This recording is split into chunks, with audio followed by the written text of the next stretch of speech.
law allowing senators to sue DOJ for up to $500,000 each time? I think we should expand it. I actually think any individual in this country who was victimized by Jack Smith or the Justice Department ought to be able to sue in a private right of action, any organization. I think this kind of litigation will help expose the sort of dirtbag that Jack Smith was. House Republicans want to repeal it. They consider it self-dealing amongst GOP senators. Well, I think there's a lot of outside organizations. I mean, Turning Point USA, for example, was targeted. And by the way, that's just from the whistleblowers that we know of.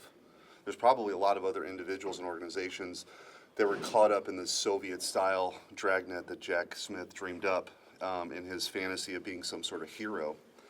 He's the villain in this. And so I think more litigation, the better to expose all this. So my perspective is we ought to expand it broader. Are you concerned about Bill Pulte at the FHFA pulling sitting members of Congress mortgage data and referring them to the Justice I've Department? not heard anything about that. I have no idea what you're talking about. Senator Schiff sits right across from you. Do you think I talked to Senator Schiff about every letter he writes?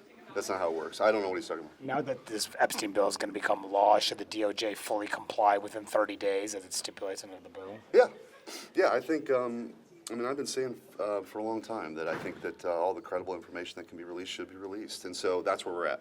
So I think that's a positive development. The president had a dinner with the Saudi crown prince last night. What did you make of the comments that he made in their meeting and just welcoming him with open arms, rolling out the red carpet? Well, I think the president is a realist, and he's achieved great things so far in the Middle East by brokering a peace. We want to make sure that holds.